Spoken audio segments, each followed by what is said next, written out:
हैं। अगर आप खुदाई की ही बात कर रहे हैं, आप मस्जिद के नीचे से मंदिर निकाल रहे हैं, तो मंदिर के नीचे से कुछ और भी निकलेगा।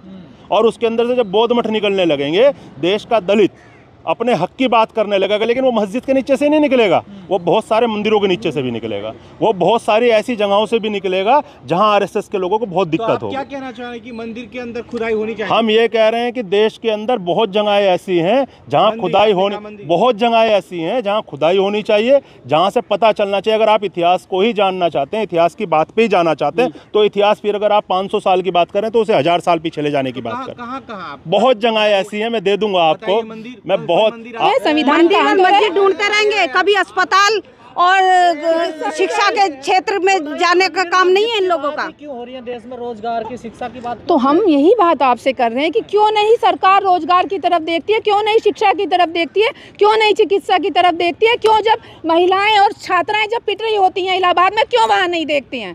काशी मथुरा के बाद संभाल बदायूं की बारी है। जौनपुर में भी महिलाओं पे कितना अत्याचार बढ़ रहा है वो किसी को नहीं दिखाई दे रहा है। छोटी छोटी बच्चियों के साथ रेप हो रहा है वो किसी को नहीं दिखाई दे रहा है।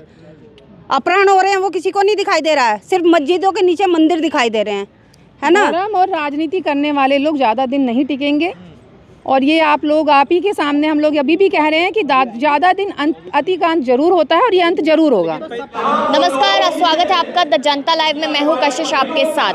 आपको बता दें कि इस वक्त हम ताल कटोरा स्टेडियम में मौजूद है। सबसे पहले तो मैं आपको यहाँ पर भीड़ दिखाना चाहूँगी। तमाम लोग यहाँ पर अलग अलग जगहों से पहुँचे हुए हैं और अलग अलग मुद्दों के साथ अपनी मांगे लेकर आए हैं। वे साफ तौर पर कहने की हमारी मांगों को पूरा किया जाए। और ये जो मंच पे लोग नजर आ रहे हैं, ये पूरी तरीके से भागीदारी मोर्चा की बात तो देखा जाए, लोगों का साफ तौर पर कहना है कि जो अभी प्रेजेंट की सरकार है उसमें संविधान खतरे में आ चुका है। उनका साफ तौर पे कहना है कि अगर बैलेट पेपर से चुनाव कराया जाएगा तो शायद एक बेहतर सरकार सत्ता में आएगी और जनता के लिए काम करती नजर आएगी। ये लगातार बातें कही जा रही हैं। हम आपको लोगों से बात कर भी सुनाएंगे कि आखिरकार यहाँ पर आए लोगों का क्या कहना है। खुदाई हो रही है देश में, तो थोड़ा लागू खोदो और नीचे को बहुत ध्यान मिलेगा। बिल्कुल निश्चित रूप से हम भी बार बार कह रहे हैं, अगर आप खुदाई की ही बात कर रहे हैं, आप मस्जिद के नीचे से मंदिर निकाल रहे हैं, तो मंदिर के नीचे से कुछ और भी निकलेगा। और उसके अंदर से जब बौद्ध मठ निकलने लगेंगे, देश का दलित अपने हक की बात करने लगेगा, लेकिन वो मस्जिद के नीचे से नहीं निकलेगा, वो बहुत सारे मंदिरों के नीचे से भी निकलेगा, वो बहुत सारी ऐसी जगहों से भी निकलेगा जहां आरएसएस के लोगों को बहुत दिक्कत हो। क्या कहना चाह रहे हैं कि मंदिर के अंदर खुदाई होनी चाहिए? हम ये कह रहे हैं कि देश के अंदर बहुत जगहें ऐसी हैं जहां खुदाई होनी, बहुत जगहें ऐसी हैं जहां खुदाई होनी चाहिए, जहां से पता चलना चाहिए। अगर आप इतिहास को ही जानना चाहते हैं, इतिहास की बात पे ही जाना चाहते हैं, तो इतिहास फिर अगर आप 500 साल की बात करें तो उसे 1000 साल पीछे ले जाने की बात करें। बहुत जगहें ऐसी हैं, मैं दे दूंगा आपको। मैं बहुत आप बिहार के अंदर भी अगर जाएंगे तो 20 जगह ऐसी हैं जहां पे आप अगर वहां खुदाई करेंगे तो बहुत सारी चीजें निकल के आएंगे और निकल भी। देखिए ऐसा मैं बता दूं कि बौद्ध बिहार को लेके, बुद्ध मंदिरों को लेके आज बहुत खेत के अंदर भी अगर खुदाई होती है तो वहां पे भी बुद्ध की मूर्ति। लेकिन सर आप सुप्रीम कोर्ट गए थे तो आप पे तो जुर्माना कर दिया था किस चीज के लिए मामले में पिछली बार। देखिए ऐसा है, सुप्रीम कोर्ट भी आज की तारीख में कुछ लोगों के दबाव में काम कर रही है। देश के इतिहास में 10 साल में पहली बार ऐसा हुआ था कि सुप्रीम कोर्ट के जो जज हैं वो रोड पे खड़े होकर कहते थे कि लोकतंत्र और जो हमारा सुप्रीम कोर्ट है वो खतरे में है। तो ये हालात बहुत खराब हैं देश के अंदर। लिस्ट बन गई है मस्जिदों की, करीब 120 केस तो विष्णु शंकर जैन ने कर लिए। देखिए जो मस्जिदों वाला मामला है, आरएसएस के प्रायोजित खेल है। चाहे इसके अंदर विष्णु शंकर हो, चाहे इसके अंदर शर्मा जी हों, ये सब लोग प्रायोजित आरएसएस की तरफ से चल रहे हैं। लेकिन जनता इतनी जागरूक हो चुकी है। आप देखिए संभल वाला ही मामला देखिए, संभल के अंदर आज शांति। सर सबसे ज्यादा यूपी में खुदी जाएगी, बदायूं से लेकर। चलिए इसके लिए हम तैयार हैं, समाजवादी पार्टी तैयार है। आज अगर भारतीय जनता पार्टी इस तरीके के सांप्रदायिक दंगे कराने की बात करेगी तो हम निश्चित रूप से उन दंगों को रोक के लोगों को जागरूक करने का काम करें। पहले से ही कहा जा रहा मुल्ला मुलायम, वो उनकी आप देखिए, जब आपके पास किसी नेता को काउंटर करने का कोई जरिया नहीं होता तो आप इस तरीके की भाषा का यूज़ करके चुनाव को सांप्रदायिक रंग देके, चुनाव के अंदर माहौल ख़राब करके अपनी तरफ लोगों को आकर्षित करने का काम करते। परंतु आज 37 सीटें उत्तर प्रदेश से समाजवादी पार्टी लेके आई। तो हिंदू मानते ही नहीं अपने आप? नहीं, मैं अपने आप को दलित मानता हूं, मैं अपने आप को बाबा साहब डॉक्टर अंबेडकर की औलाद मानता हूं, और मैं समाजवादी पार्टी के अंदर भी मंदिर नहीं चाहिए। मैं आपको बता रहा हूं, मंदिर और मस्जिद की बात मैं करता ही नहीं कभी। मैं समाजवादी पार्टी के अंदर भी अनुसूचित जाति प्रकोष्ठ का अगर राष्ट्रीय अध्यक्ष हूं तो मैं अपने समाज का प्रतिनिधित्व करता हूं। लेकिन अखिलेश जी तो आज बहुत बड़ा मंदिर बना रहे हैं। नहीं, बनाने दीजिए, वो उनका अपना काम है, वो उनका अपना काम है, वो उनके अपने परिवार का काम है। परंतु आज उनकी आस्था मंदिरों में है, हमारी आस्था जैसे बुद्ध में है, हमारी आस्था जैसे संत शिरोमणि गुरु रविदास में, ऐसे तमाम लोगों की अलग अलग तरीके से आस्थाएं अपने अपने धर्म गुरुओं में होती है। आपने कहा कि पीडीए बड़ा सफल हो रहा, तो उपचुनाव में पीडीए फेल क्यों? देख, हमने बताया ना आपको कि पीडीए वहां भी सफल था, 9 की 9 सीटें समाजवादी पार्टी जीत रही थी, बहन हमारे साथ थी वहां मौजूद। मीरापुर के अंदर किस तरीके से हमें 3 बार रोका गया, हमारे हेलीकॉप्टर को उतरने से रोका गया। उत्तर प्रदेश के अंदर अखिलेश यादव जी के हेलीकॉप्टर को उतरने नहीं दिया, उसी कड़ी में उन्हें देहरादून उतरना पड़ा। तो समाजवादी पार्टी को रोकने के लिए, अखिलेश यादव जी के पीडीए को रोकने के लिए पूरी जितनी कोशिश भारतीय जनता पार्टी कर सकती थी उन्होंने की, और ये उसी का रिजल्ट है। ये लोकतंत्र का रिजल्ट नहीं है, ये लोगों का रिजल्ट नहीं है, ये सिर्फ और सिर्फ भारतीय जनता पार्टी की गुंडई का रिजल्ट है। तो इंडिया गठबंधन से बाहर हो रही है क्या? नहीं, समाजवादी पार्टी नहीं, कौन कह रहा है? हम इंडिया गठबंधन के मजबूत अंग हैं। इंडिया गठबंधन महाराष्ट्र में तो नहीं हुआ आप? इंडिया देखिए, अलग अलग स्टेट का अलग अलग स्टेट का अलग अलग सिनेरियो है। दिल्ली का सिनेरियो अलग है, हरियाणा का अलग है, महाराष्ट्र का अलग है। लेकिन समाजवादी पार्टी, हमारे राष्ट्रीय अध्यक्ष का दिल बहुत बड़ा है। हरियाणा का जब चुनाव आया, राष्ट्रीय अध्यक्ष ने कहा हम पूरे गठबंधन के साथ समर्थन करेंगे, लेकिन हरियाणा के अंदर जो कांग्रेस चाहे वो करे। तो हमारे राष्ट्रीय अध्यक्ष का दिल बहुत बड़ा है और हम चाहते हैं कि किसी भी कीमत पे भारतीय जनता पार्टी हारे। उसके लिए हमें कुछ भी करना पड़े। योगी जी का दिल बड़ा है, हिंदुओं का पर्व आ गया, महाकुंभ, करोड़ों रुपए खर्च कर रहे हैं, सबको वो यही समस्या है। आज हजारों करोड़ रुपया कुंभ के नाम पे इलाहाबाद में खर्च हो रहा है, लेकिन नौकरियों के नाम पे, पढ़ाई के नाम पे, स्वास्थ्य के नाम पे उत्तर प्रदेश आज की तारीख में पूरे भारत के अंदर जीरो है। आप अभी वीडियो देख रहे होंगे कुछ दिन पहले, अभी मुरादाबाद की ही वीडियो थी, कुत्ते वहाँ पे जो इमरजेंसी होता है उसके अंदर कुत्ते सो रहे थे और मरीज को परेशान कर रहे थे। ये हालात जाओगे? नहीं, बिल्कुल नहीं जाऊँगा। दलितों के लिए तो वहाँ घाट बनाए गए। नहीं, बिल्कुल नहीं जाऊंगा। ये दलितों को भ्रमित करने वाली एक प्रवृत्ति है। उत्तराखंड का मैं रहने वाला हूँ, क्योंकि उत्तराखंड से मेरा जुड़ाव है बहुत ज़्यादा।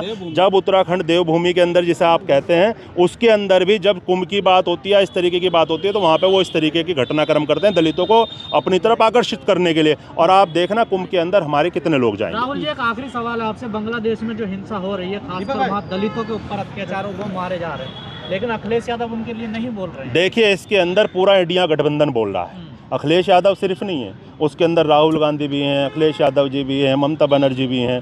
आज बांग्लादेश के अंदर जो नरसंहार हो रहा है वो एक जाति का नहीं हो रहा, वो एक मानवता का हो रहा है। उसके अंदर एक धर्म के लोग या एक जाति के लोग दलित ही नहीं है, उसके अंदर तमाम वो लोग हैं। वो मानवता का वहाँ पे जो हो रहा है, मानवता का हत्या हो रही है। तो मानवता की हत्या के खिलाफ जातियों से अलग हटके लोग अपनी लड़ाई लड़ते हैं, और वही लड़ाई आज भारत के अंदर चल रही है। हमारा संगठन पर हर बार ये बात बोलता है कि बांग्लादेश के अंदर जो हो रहा है वो गलत हो रहा है। लोग कह रहे हैं कि बांग्लादेश में हिंदू मारे जा रहे हैं, लेकिन मणिपुर की बात क्यों नहीं करते हैं मोदी जी और मोदी जी के लोग? क्यों करेंगे? मणिपुर में क्या घटना हुई है, आज मोदी जी या आरएसएस के लोग मणिपुर पे इसलिए नहीं बोलना चाहते क्योंकि वहाँ करने वाले लोग शायद उनके संगठन के उनके लोग हैं।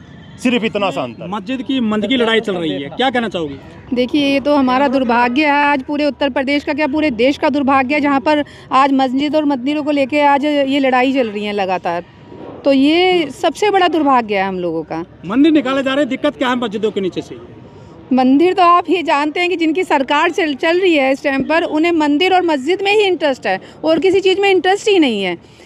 जहां आज पेपर लीक हो रहे हैं, बच्चों का भविष्य आज सुरक्षित नहीं है, जहां शिक्षा सुरक्षित नहीं है, जहां चिकित्सा, जो चीज़ें आज ज़रूरत की हैं उस पर बात ना करके आज मंदिरों पे बात होती है, मस्जिदों पे बात होती है। ये देश की आहूता तो ये है। धर्म को मजबूत कर रहे हैं, क्या दिक्कत है? धर्म मजबूत इंसानियत से होता है, धर्म कभी इन चीज़ों से मजबूत नहीं होता है। अपने वो धार्मिक जो प्रतीक है यदि इनको निकाला जा रहा है तो क्या प्रॉब्लम है आप समाजवादियों को? कुछ नहीं, हम समाजवादी, एक बात सुनिएगा, समाजवादी आप लोग हैं समाजवादी, तो जिस टाइम पर हम लोग हैं समाजवादी, तो आप ये देखिए कि धर्म के ऊपर जब ये मस्जिदों की बात करते हैं और जब मंदिरों की बात करते हैं, धर्म समाजवादी ने कब मस्जिद की बात करी, कब धर्म की बात करी? हम लोग तो सब एक साथ हैं, पीडीए है, पीडीए के सभी लोग साथ में। तो मुआवजा देना कैसे पहुँच जाते हैं संबल में आप लोग? हर की सहायता करना, हर गरीब की सहायता करना माननीय राष्ट्रीय अध्यक्ष अखिलेश यादव जी और पूरी समाजवादी पार्टी का धर्म है। और गोपाल मिश्रा को कितना मुआवजा दिया आपने? देखिए, मैं तो यही कहूँगी कि आप यहाँ गोपाल मिश्रा जी की बात करें, मैं ये भी कहूँगी इससे पहले हम चुनाव की बात कर लें, बैलेट पेपर की बात कर लें, ईवीएम की बात कर लें। जहाँ आज हम उपचुनाव की आप बात कर रहे थे, अभी 9 सीटों की बात कर रहे थे, तो चुनाव हम थोड़ी ना लड़ रहे थे, चुनाव तो जिले के कप्तान लड़ रहे हैं। चुनाव लड़ रहा है तो जिले का डीएम लड़ रहा है, चुनाव प्रशासन के लोग लड़ रहे हैं। तो आपने क्यों नहीं विरोध किया, क्यों नहीं सड़कों पे उतरे? सड़कों पे उतरे क्यों नहीं उतरे हैं? ये लाठियाँ क्या आप लोगों ने देखी नहीं है उस टाइम पर? आपके नेता मीडिया बने ने उतले सड़कों पर ट्वीट कर दिया, बस ट्वीट किया नहीं है, नेता को तो आने ही नहीं दिया गया था। आप लोग के सामने ही, आप ही के न्यूज़ चैनल के माध्यम से ही कहना चाहेंगे चीज़ें कि जब नेता को उतरने ही नहीं दिया जा रहा है। चुनाव आज के टाइम पर लोकतंत्र जो है, आज संविधान हमारा इतना खतरे में है। अगर आज ये ईवीएम और ये चीज़ें बंद नहीं होंगी तो संविधान भी खतरे में है, हम लोग भी खतरे में, सभी चीज़ खतरे में है। तानाशाही हो रही है क्या देश में? देश में तानाशाही है, सरेआम तानाशाही है। जिस देश में, जिस उत्तर प्रदेश में, जिस विधानसभाओं में महिला वोट डालने जाती है और उन्हें लाठियों के साथ मारा जाता है, तो ये तानाशाही नहीं तो क्या हो गया? रामगोपाल मिश्रा के परिजनों से नहीं मिलते हैं। समाजवादी पार्टी के नेता संभल में जेल में चले जाते हैं फर्जी तरीके से, 2 नंबर के तरीके से कागज तैयार कराते हैं, जेल में सस्पेंड कर दिया आपने। जेल क्यों सस्पेंड कराएंगे? हाँ, सरकार हमारी थोड़ी ना चल रही है, आपने सरकार योगी जी की चल रही है। सरकार उत्तर प्रदेश में योगी जी की चल रही है, बाबा की चल रही है। बाबा किसको सस्पेंड कर दे, किसको गोली लगवा दे, जिससे वो योगी जाने। तो धोखाधड़ी से जाओगे जेल के अंदर मिलने? उनके योगी जी के बिना तो कुछ हो ही नहीं सकता है। कैसे कोई चला जाएगा जहाँ कोई ईंट नहीं रख सकता, जहाँ कोई पैर नहीं रख सकता? आप इतनी बड़ी बात कहने कि जेलर से मिल लेंगे, जेल में चले जाएंगे, नहीं हो सकता। तो नेहा जी फिर कैसे रास्ता निकलेगा? फिर चुनाव भी नहीं होने दिया जा रहा है, ना वोट डालने दिया जा रहा है, तो फिर रास्ता क्या आप लोगों का? देखिए, एक दिन तो अंत का अंत जरूर होता है और अति का अंत होना ही जरूर होता है। जो गद्दी पर आया है वो जाएगा भी जरूर। और ये लोग इतने तानाशाह, झूठे, मक्कार, घटिया लोग हैं कि एक दिन इन्हें जाना पड़ेगा। 2027 अब हम तो कहेंगे योगी बाबा ही बोल देंगे सीधा सीधा। हमें क्या डर लग रहा है? योगी जी घटिया इंसान है। क्यों? अच्छे इंसान है। जिसकी भाषा ये हो, कटोगे तो बटोगे और बटोगे तो कटोगे, जो सीधा कहते हैं गोली मार दो, तो सीधी ये भाषा क्या एक मुख्यमंत्री की होती है? उत्तर प्रदेश के मुख्यमंत्री जो एक बहुत बड़े स्थान पर है। कह रहे नेक रहेंगे, एक रहेंगे, तो उनको जो फायदा मिला, देखो उपचुनाव में सारी वोटें मिल गई उनको। तो हमने तो आपको बताया इसका ईवीएम से फायदा क्या हुआ? कप्तान चुनाव लड़ रहा है, डीएम चुनाव लड़ रहा है, जनता चुनाव थोड़ी ना लड़ रही है, प्रत्याशी चुनाव थोड़ी ना लड़ रहे हैं। जिन्हें चाहेंगे उन्हें जिताएंगे, चुनाव आयोग इनका, सब चीज इनकी। जनता वोट कैसे दे रही है इनको? जीत तो मिल रही थी। जनता वोट नहीं दे रही। जनता वोट कहाँ दे रही थी? जनता कितने निकाले रहे हैं वो? तो आपको जो 37 सीटें आई है, जनता ने वोट नहीं दिया आपको? जनता ने वोट दिया। हमारी तो 60 सीटें आती, हमें हराने का काम किया उन लोगों ने। हाँ, ये उपचुनाव 9 की 9 सीटें समाजवादी पार्टी की आती। क्यों इकट्ठा हुए ताल कटोरा स्टेडियम में आप लोग? हम ईवीएम के खिलाफ हुए, हम सत्ता के खिलाफ हुए, सत्ता के खिलाफ हुए, ईवीएम के खिलाफ हुए, संविधान का मस्जिद ढूंढते रहेंगे। कभी अस्पताल और शिक्षा के क्षेत्र में जाने का काम नहीं है इन लोगों का। क्यों हो रही है देश में रोजगार की, शिक्षा की बात? तो हम यही बात आपसे कर रहे हैं कि क्यों नहीं सरकार रोजगार की तरफ देखती है, क्यों नहीं शिक्षा की तरफ देखती है, क्यों नहीं चिकित्सा की तरफ देखती है, क्यों जब महिलाएं और छात्राएं जब पिट रही होती हैं इलाहाबाद में, क्यों वहाँ नहीं देखती हैं? काशी मथुरा के बाद संभाल बदायूं की बारी है। जौनपुर में भी महिलाओं पे कितना अत्याचार बढ़ रहा है वो किसी को नहीं दिखाई दे रहा है। छोटी छोटी बच्चियों के साथ रेप हो रहा है वो किसी को नहीं दिखाई दे रहा है। अपहरण हो रहे हैं वो किसी को नहीं दिखाई दे रहा है। सिर्फ मस्जिदों के नीचे मंदिर दिखाई दे रहे हैं, है ना? और राजनीति करने वाले लोग ज्यादा दिन नहीं टिकेंगे। और ये आप लोग, आप ही के सामने हम लोग अभी भी कह रहे हैं कि ज्यादा दिन अति का अंत जरूर होता है और ये अंत जरूर होगा। तो सफाइयों को लेकर डीएनए का जिक्र क्यों करते हैं बार बार योगी जी? पहले भी कहा था इनका डीएनए। अपना ही डीएनए चेक करा लें, उनका खुद का ही अपना ही करा लें। पहले उत्तर प्रदेश के मुखिया जो कहते हैं मंच से कटोगे तो बटोगे, और तो पहले डीएनए खुद का टेस्ट करा लें। हिंदू है, डीएनए में निकला हिंदू।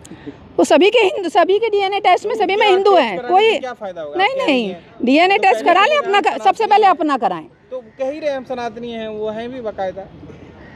सभी सनातनी है, कोई थोड़ी है। जौनपुर तक खुदेगा, बदायूं तक जब खुदेगा, जब भी देख लेंगे इनका काम ही खोदने का है। और क्या करेंगे? ये बुलडोजर चलाएंगे, खोदेंगे और कुछ नहीं करेंगे। हिंसा मजबूत कर रहे हो, हिंदू धर्म को मजबूत कर रहे हैं। हिंदू हो तो रहा है कितना मजबूत। आज महिलाओं पे लाठियां चल रही हैं। ये लोग कह रहे थे कि आज महिलाओं के साथ बलात्कार हो रहे हैं, खुलेआम बलात्कार हो रहे हैं। आज महिला, मणिपुर की महिलाओं के साथ, आप बात कर रहे हैं जौनपुर की, आप बात कर रहे हैं इधर की, आप बात कर रहे हैं संभल की, आपने मणिपुर की देखा? मणिपुर में क्या महिलाओं के साथ हुआ था? हम उस देश में रहते हैं जब महिलाओं को नंगा नचाया गया था, जब महिलाओं को नंगा घुमाया गया था। ये पहले कभी नहीं हुआ था। जब इतनी कमियां हैं सरकार में, तो फिर विपक्ष क्या कर रहा है? क्यों नहीं? विपक्ष तो संघर्ष कर रहा है। विपक्ष आपके सामने आज भी मजबूती से खड़ा है। कहाँ खड़ा है मजबूती से, बताइए? संसद में हंगामा मचाने लगा डाला। विपक्ष जितना कर सकता है उससे ज्यादा और कौन सा विपक्ष खड़ा हुआ है? समाजवादी पार्टी के अलावा हमें बताइए कौन खड़ा हुआ है? मतलब कांग्रेस भी नहीं है? नहीं खड़ी है, साथ में है। तो फिर सभी नजर लोग क्यों नहीं आता ये विपक्ष? विपक्ष सब नजर आप आता देखिए, है। आप दिखाना नहीं चाहते हो, आप दिखाना नहीं चाहते हो। ये मंदिर मस्जिद की क्या नहीं बात है नहीं, लोगों आप के दिखाना पास? नहीं चाहते, हम तो आप कह ही रहे हैं। मस्जिद पे पहुंच जाते हो। मंदिर की क्या मस्जिद बात है देखिए, आपके हम हमारे लिए मंदिर भी वही है, मस्जिद भी वही है। जहाँ इंसान खड़ा है सबसे पहले इंसानियत है। नहीं, इस मुद्दे पे बीजेपी को वोट मिल रहा है और वो वोट मांग रहे हैं, ठीक है ना, पर आपके पास क्या ये बात है? कब तक मांगेगा, कब तक नहीं मिलेगा? होगा। तो आप ऐसे इंतजार करेंगे? इंतजार की कोई वो नहीं संघर्ष है, करेंगे। संघर्ष कर रहे हैं और करेंगे। और ये कहा भी है आपको, अभी दोबारा तीसरी बार रिपीट कर रही हूँ, अति का अंत जरूर होता है और ये 27 इनका अंत होगा 2027 में। 27 में बिल्कुल। चलिए। और ये अंत होगा। धन्यवाद।